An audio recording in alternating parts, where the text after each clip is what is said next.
Hello again and welcome to another Mordian Glory Warhammer 40k video. In today's episode, we shall be casting our ever critical eye over a 10th edition datasheet. And once more, we shall be taking to the skies around Forge World with a review of another Imperial Guard aircraft. Now, last time, we looked at what very well may be the worst aircraft and possibly even the worst datasheet in the Guard with the Marauder bomber. But never fear, if you are one of those esteemed individuals that is lucky enough to have a Marauder model in your collection, then there is an alternative, a viable other datasheet that you can use to dominate the skies once again, and that is the erstwhile cousin of the bomber, the Marauder Destroyer. But the big question is the Destroyer better than the bomber? Well, there's only one way to find out. Let's chocks away and fly right into today's episode.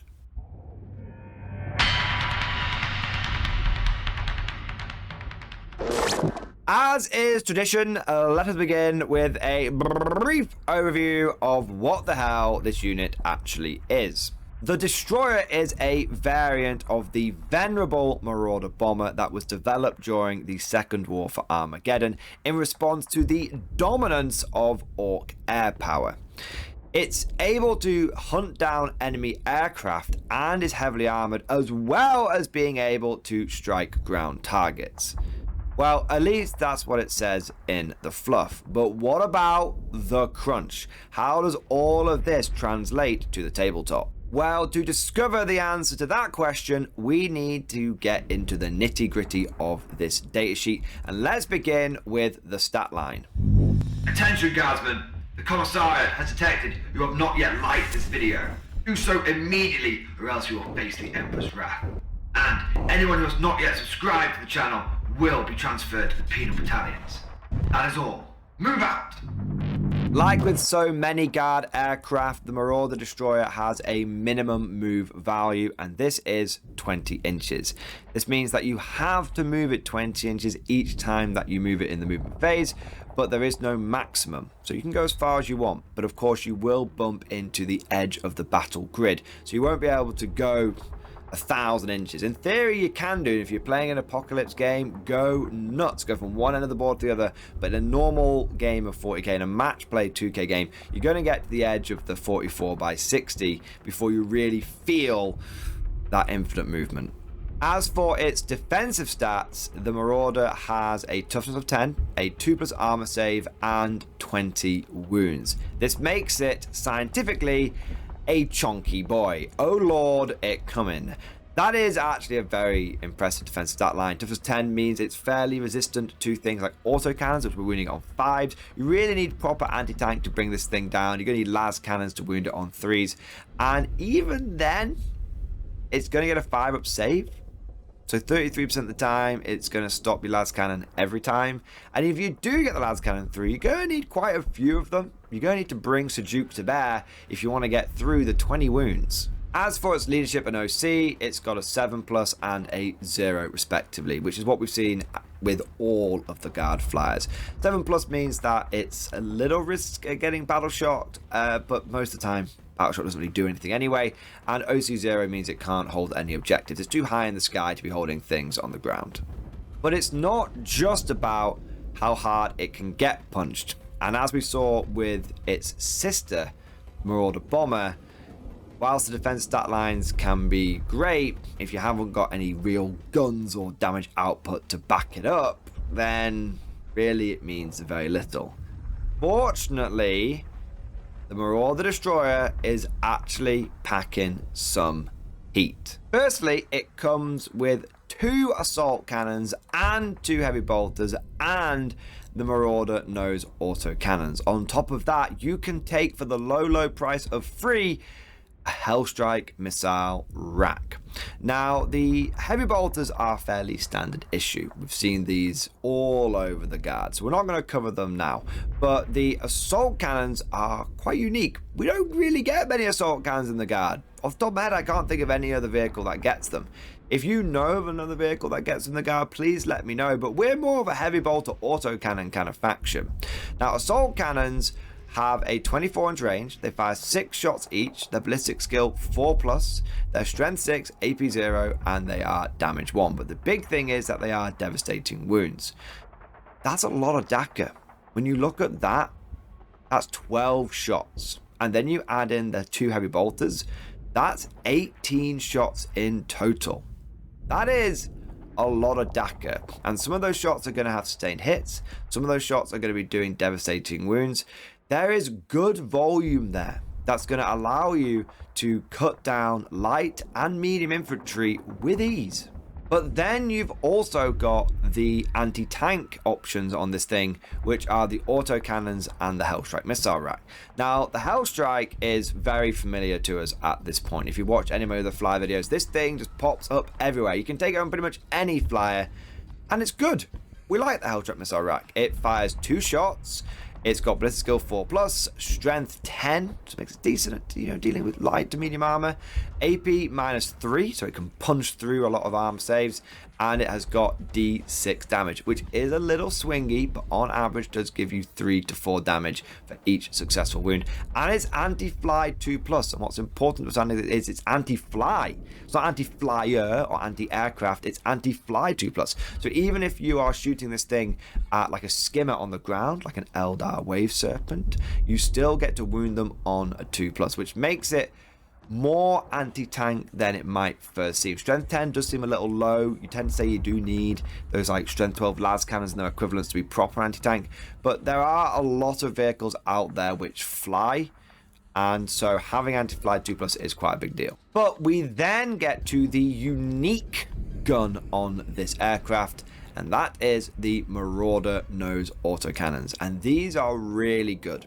I'm a big fan. Firstly, they've got a 48-inch range.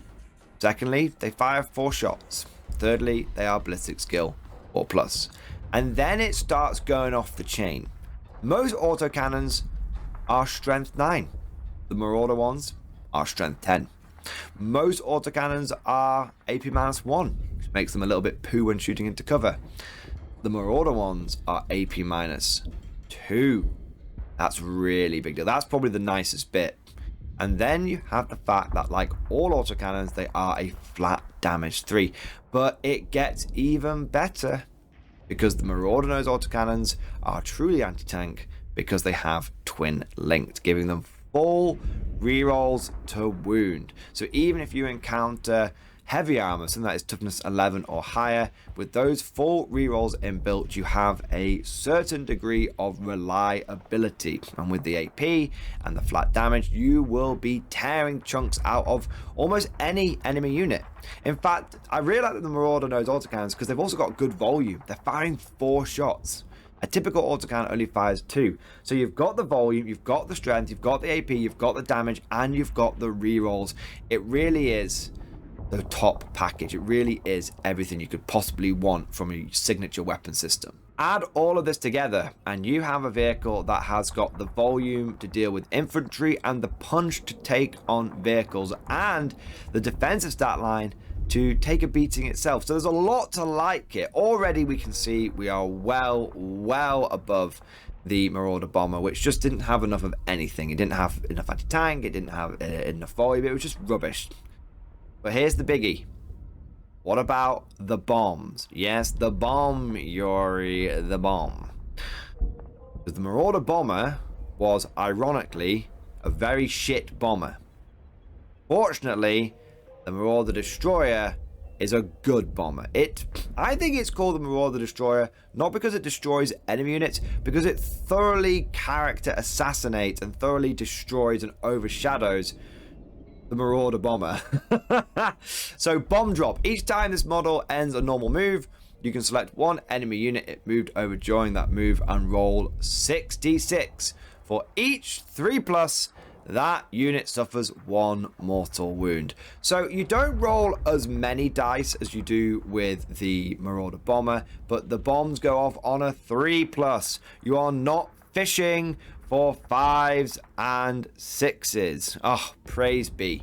Makes it so much more reliable. I would always rather have a 3+ with less dice than 5+ with more dice. I have seen this addition in, addition out. Any random Thousand Suns players that happen to watch this Imperial Guard video will tell you they've had things like Bolt of Change and Firestorm Siege. They've had this kind of stuff for additions and additions, and it's always like roll 9 dice on a 5 or 6, you do more with it. It never does anything.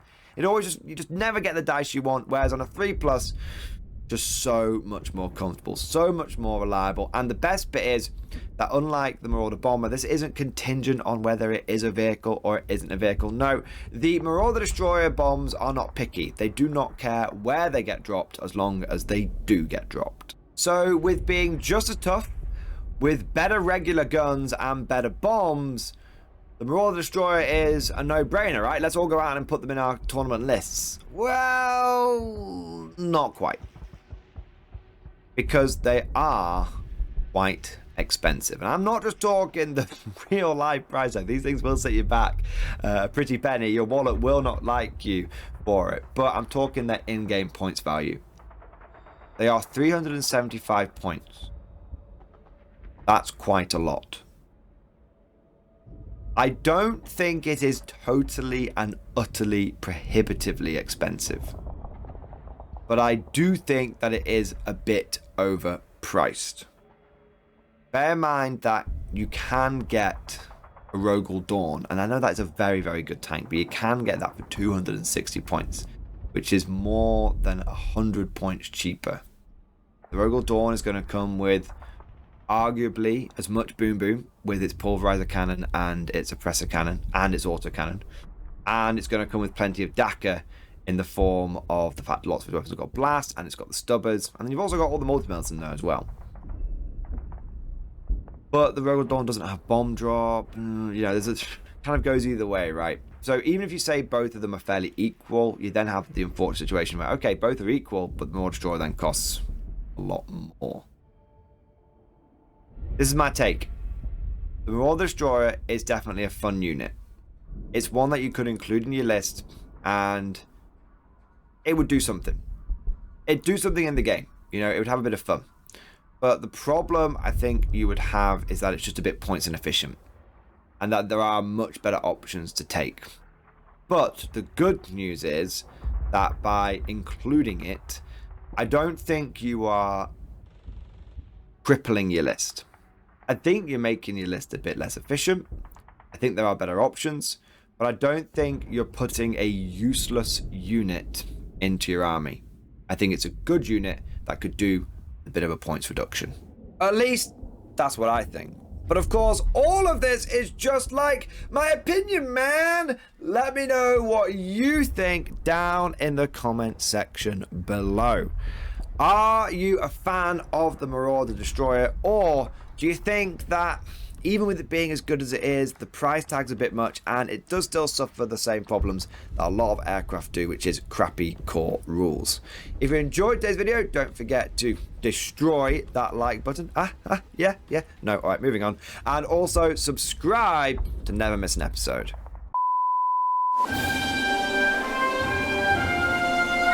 Would you like to know more?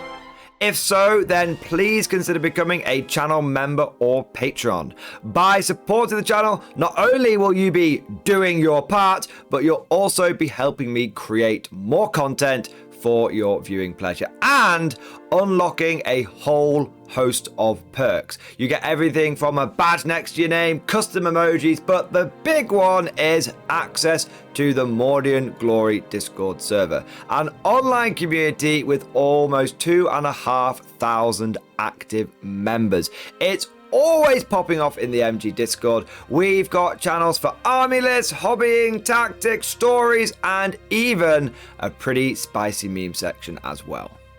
For all you greenhorns that wanted to see the Mordian Glory Hole, today is your lucky day.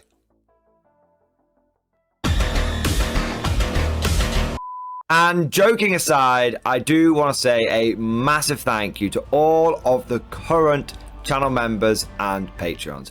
You guys are amazing. Truly the lifeblood of the channel. I could not do Mordy and Glory full-time without the incredible and generous support of my members. So thank you guys so much. And last but certainly not least, I want to say a personal thank you to all of my top tier Patreons. These are the War Masters, the people who have truly gone above and beyond the call of duty. So a heartfelt thank you to Alex Dengal, Bon Vert, Mad Larkin, Marcus Roberts, Mark Panconi, RJ Scorpion, Swordfish Trombone, Try Again Bragg, John Stubbs, Nick Wolf, Diesel Fox, and August Barney. Seriously guys, thank you from the bottom of my heart. Your support is incredible and it makes a huge difference. Thank you so much. That's all for now. Hope you've all enjoyed today's video, and of course, as always, see you guys next time.